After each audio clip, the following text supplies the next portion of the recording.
Hi, everyone. Welcome to STEAM for Tweens. I'm Miss Jennifer here at the Warrenton Library. Today, we're going to learn about cryptography, the sending of secret messages. If you picked up a packet of supplies here at the library, we gave you a sheet of codes and ciphers to illustrate our program today. We will talk about several different types of codes, and the ones in your packet will help you learn as you try to crack them. Secret codes have been used throughout history, particularly in times of conflict. George Washington's spies used secret codes during the Revolutionary War. The U.S. military encrypted messages via Navajo code talkers during World War II, while Nazi Germany used their Enigma machine to create what they believed to be uncrackable codes. We'll also talk about methods of cryptography that were developed during the Renaissance and ancient Greece and Rome. The first type of ciphers I have for you are ones that need no device to crack. You and the person sending the message just need to both know the key, which could be a specific word or number, or could just be the knowledge of the technique used to encode the message. Substitution ciphers substitute a letter for another letter or symbol in your secret message. A simple method would be to assign each letter in the alphabet a number. So A equals 1, B equals 2, Z equals 26, etc. And use the corresponding number in the place of the letter you want to use. Another simple version of this would be to write out the alphabet and then write it out again backwards underneath, which I have right here. When you want to use a letter, you just use the one below it instead. So we have the alphabet in order and backwards to create a code. A more difficult version of this to crack is called a shift cipher, or a Caesar cipher named after Julius Caesar, who famously used it. You and the person sending your secret message will decide on a number, and that will tell you how many places to shift over the alphabet when encoding your message. Again, you would write out the alphabet and then count to the right as many places as your secret number. That letter now becomes the start of your alphabet, and I have an example right here. So we have the alphabet written out in order. And then we've created, in this case, a shift 5 cipher. So our secret number is 5. We start at A, we count over 1 space, 2 space, 3 spaces, 4 spaces, and 5 spaces. So now our new A is F. So we put F beneath A, and we continue writing out the alphabet in alphabetical order. When we reach the end, we just start back over again with A, and now we have a new secret code where the normal letters of the alphabet are substituted with our new letters. You might think that with 26 letters in the alphabet, you couldn't shift more than 25 places, but you can. You just start back over again at A and keep counting. Our next type of cipher is called the pig pen cipher. Though it may date back to the Crusades, it is best known for having been used by a secret society called the Freemasons. It was also used during the Civil War. This cipher requires a little drawing. I have an example right here. You're going to make a couple of tic-tac-toe boards, one here just like normal, and one with dots in the corners. And then you're also going to make an X and another X with dots in the corners. And then you're going to fill in the spaces created by these shapes with the alphabet. So I'll hold this up. You will need this grid to do one of your assignments in the packet. So I'll hold this up for you to take a look. And in this case, we're going to use shapes to represent the letters in our message. So we want to say hello. And so we find the H, and the H sits in a shape that goes up and across and down. So we use that shape instead of the H, and so on and so forth until we have a little design here that when you decode it, you're saying hello. So in this case, you and the person sending the message would just both need to know that this was the technique you were using to encode your alphabet. You can also encode your message by hiding it in plain sight. In this case, you aren't substituting any letters at all. You are just surrounding them with other letters and words to disguise your message. You can write a letter, but the first symbol in your sentence spells out a hidden message. So we have an example here. It seems like just a simple letter home. Dear Mother, hello from Warrenton. I hope you are enjoying the weather. It has been so lovely here. There are always so many pleasant activities to enjoy outdoors. But because I'm showing this to you, I have bolded and underlined the first letter in each line, and this spells out H-E-L-P. So it's a message for help. I have another example here where you can encode a message by using the first letter in each sentence. So we have greetings, friend. Hello from Warrenton. Everyone here misses you very much. Let us know the next time you are in town. Please give my best to your family. And again, it seems like just a normal letter, no secret message at all.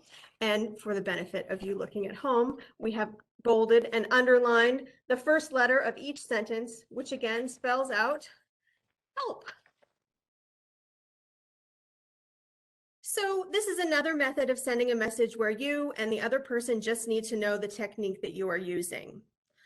The next group of ciphers requires an object to decrypt. You and the person sending the message will need to each have and use a specific object so that the message can be correctly understood. So here I have what is called a grill. Looks like a piece of paper with holes in it, but these holes have been placed in very strategic places. You place the grill over a letter, which seems to be, again, of no particular interest. And when you read only the words that show through the grill, you will see a second secret message. You and the person sending the message would each need to have the same grill, one to encode the letter and one to decode it. To encode the message, lay out your grill, write the words that you want to have in your secret message inside your openings here, then remove the grill and write the rest of your letter around the words. So here's my example. Greetings, friend. I was so happy to hear from you the other day. We are doing well here in Warrenton. There is no danger of running out of things to do here. Please let us know when you are in town. Stay in touch. We miss you so much when you are away. But now we're going to apply our grill, and we are going to see that there is a secret hidden message. I hear you are in danger. Stay away. So there's another message of sending a secret message, another method. Excuse me. So now we're going to talk about, one other thing to say about the grill. You might have noticed that we hid our secret message in a regular steaming letter. Now, the important thing when you're adding your secret message is to make sure it makes sense in what you're writing. You have to have sentences that make a letter that seems normal so that it doesn't arouse any suspicion.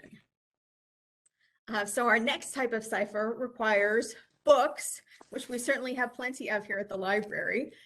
Book ciphers can be made using any book as long as it contains all the words you want to use in your secret message. When you find the word you want to use in the book, you encode the word with numbers. So here I have a copy of The Lion, the Witch, and the Wardrobe. And the first word in my secret message is her. So I look for somewhere in the book that has the word her. And here it is on page 5. It is it's in the 4th line of the page, and it's the 4th word in the line. So that makes my number code for the word her 544. So here, I'll let you take a look. You and the person sending the message must both have copies of the book, and they must be the same editions. Here is a different version of the same book, The Lion, the Witch, and the Wardrobe, but it's laid out a little differently. And the instance of the word her, in this case, is on page 8, line 5, word 3. So you wouldn't have the same copy of the book, so you wouldn't find the same word using this code. If you remember, our word her in the other book was on page 5, and in this book, page 5 is the table of contents. So that wouldn't work so well. Words fall on different lines and on different pages and in different editions of books, so it would make the code impossible to decipher. So you have to have the same copies. The next device is the earliest known code tool. It was used by Spartans in ancient Greece, and it's called a skittly. A skittly is a dowel or rod that you and the person sending the message must each have one of, and it has to be the same size. For example, I'm using a paper towel tube. This would be a pretty poor skittly to use, though, because everyone has them. They're very common. You need to take a long strip of paper and you wrap it around the tube,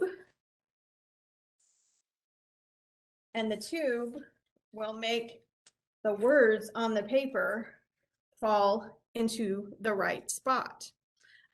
So in this case, we're saying send help. You write out your secret message in a row that runs the length of the tube, and when you unwrap it, it doesn't look like much of a secret message at all. This is all someone would find, would be a strip of paper with random letters. They'd need to wrap it around a tube of the same size to read it. So only someone who knows what size tube you were using could decode it. Now we have Albertis Wheel, which was devised during the Italian Renaissance by Leon Battista Alberti. He is called the father of Western cryptology, excuse me. This disc can give you 26 different substitution cipher alphabets with just the turn of a wheel. The letters on the inside of the circle are in alphabetical order, while the ones on the outside are randomized. You and the person sending the message must have the same wheel in the same order to decode messages properly. You pick a place to set the wheel and use the randomized letter in place of each letter in your message. You can make your message even harder by decode by planning to move your wheel between letters, either in a regular pattern, like moving the wheel one letter clockwise each time, or in a random rotation. And you have one of these in your packet. You just need to cut it out, use the brad that we've included, and put it together, and you can make any code you like. Lastly, let's take a look at some tips and tricks to use when trying to break a code without the key. Firstly, look for single letter words. They're usually A or I. Second, count how many times each letter appears in the puzzle. The most frequently used letter is probably E. It could also be T, A, O, or N. The most common letter at the end of a word is E. The most common letter at the start of a word is T. Q is always followed by U. The consonant most often following a vowel is N. Look for apostrophes. They're generally followed by S, T, D, M, a double L, or RE. Look for repeating letter patterns.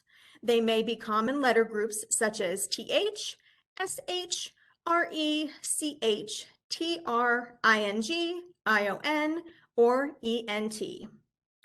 The most common two-letter words in order of frequency are of, to, in, is, and it. The most common three-letter words are the, and, for, was, and his. The most common four-letter word is that. An encrypted four-letter word with the same first and last letter is likely to be that. Double letters are most likely to be LL, followed in frequency by EE, SS, OO, and TT.